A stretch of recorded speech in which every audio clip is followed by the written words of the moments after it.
Hello friends, আজ আমি তোমাদের সাথে আলু চুচার কুরকুরে রেসিপি একটা শেয়ার করব। তো দেখো কিভাবে করছি। আলু তো আমরা কম বেশি পরিমাণে সবাই খেয়ে থাকি, কিন্তু আমরা আলু খেয়ে তার চুচাটা ফেলে দিই। তো আজকে চুচাটা না ফেলে দিয়ে চুচাটা দিয়ে আমি তোমাদেরকে কিছু করে দেখাবো। তো দেখো কি করছি। প্রথমে আমি আলু থেকে খোসাগুলোকে মোটা মোটা করে একটু কেটে নিয়েছি। কেটে তারপর চুচাগুলোকে খুব ভালো করে ধুয়ে নিয়েছি।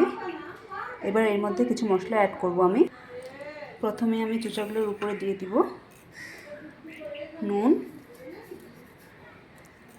নুনটা দিয়ে একটু ভালো করে মেখে নিব। আমি নুন দিয়ে খুব ভালো করে মেখে নিয়েছি। এর উপরে আমি দিয়ে দিব লঙ্কার গুঁড়ো। লঙ্কার গুঁড়োটা দিয়েও মেখে নিব। লঙ্কার গুঁড়ো দিয়েও মেখে নিয়েছি। এরপরে এর মধ্যে দিয়ে দিব একটু বেসন,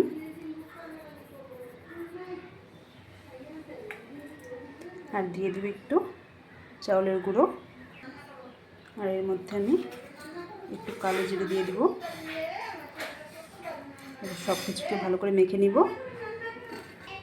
এর মধ্যে সামান্য একটু আমি জল দিয়ে দিব।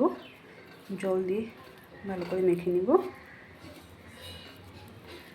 যাতে বেসন আর চাউলের গুঁড়োটা গায়ে লেগে থাকে। এরপর আমি এর মধ্যে সামান্য একটু হলুদ গুঁড়ো দিয়ে দিব।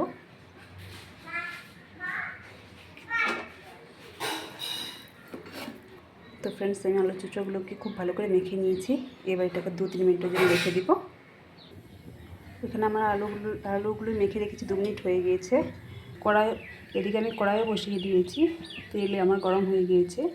এবার একে একে এর মধ্যে চুচাগুলো দিয়ে দিব।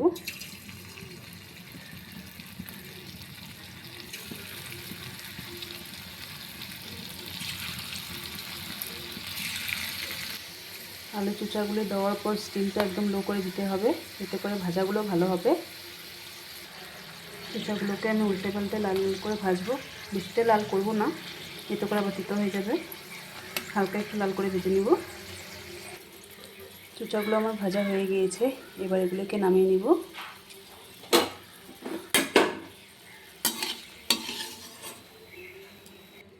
এবার বাকি চুচাগুলো ভেজে নিব।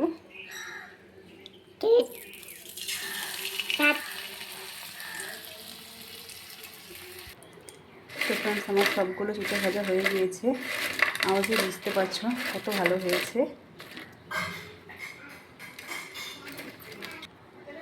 আমাদেরকে ভেঙেও দেখাচ্ছি, দেখো কত মুচমুচে হয়েছে।